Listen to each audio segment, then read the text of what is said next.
Avant de commencer, n'hésitez pas à vous abonner à la chaîne et d'être courtois dans les commentaires. Du côté du Burkina Faso, le capitaine Ibrahim Traoré échappera-t-il à la tentation de Wagner? Les pays de l'Ouest sont décidés à barrer la route à la compagnie militaire privée russe Wagner, suspectée de se rapprocher des nouvelles autorités burkinabées. Ouagadougou fera-t-elle appel à la compagnie privée russe Wagner pour vaincre les djihadistes? Ce n'est pas envisageable selon la sous-secrétaire d'État américaine chargée des affaires politiques. Au terme d'une visite effectuée au Burkina Faso le 20 octobre dernier dans le cadre d'une tournée qu'il a également menée en Mauritanie et au Niger, Victoria Nuland affirme en avoir discuté avec le capitaine Ibrahim Traoré, investi président de la transition après son coup d'État du 30 septembre dernier contre le lieutenant-colonel Paul-Henri Damiba, lui-même à l'origine du renversement du président Roch-Marc Christian Kaboré 8 mois plus tôt. Je cite, le capitaine Ibrahim Traoré n'a aucune intention de faire appel à Wagner, fin de citation, a rapporté la diplomate américaine lors d'une conférence de presse en ligne.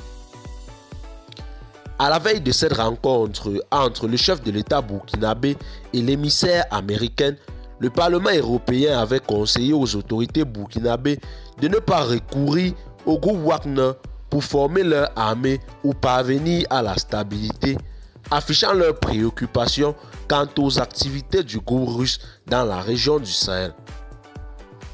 Selon la résolution du Parlement européen adoptée le 14 octobre et consultée par APA, un groupe d'entreprises russes a écrit au chef du coup d'État au Burkina Faso pour proposer de former l'armée dans la lutte contre le terrorisme, rappelant que le recours à des entreprises militaires privées telles que le groupe Wagner va à l'encontre de l'objectif d'apporter la paix, la sécurité et la stabilité au Burkina Faso et au Sahel.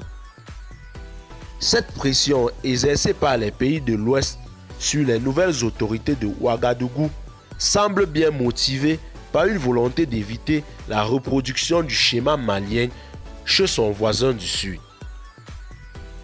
Dans un contexte de retrait de la force française Barkhane de leur pays, après près d'une décennie de guerre contre les djihadistes, les militaires qui gouvernent le Mali depuis mai 2021, 9 mois après un premier coup d'État contre Ibrahim Boubacar Keïta, ont fait recours à des instructeurs ou mercenaires russes pour inverser la tendance dans la lutte contre les insurgés islamistes affiliés à Al-Qaïda ou à l'État islamique. Cependant, pour la sous-secrétaire d'État américaine, les activités de Wagner au Mali ont contribué à détériorer la situation sécuritaire dans ce pays d'Afrique de l'Ouest. Eh bien, chers téléspectateurs, c'est tout pour cette note d'information. Laissez-nous en commentaire vos impressions et à très bientôt pour une nouvelle note d'information.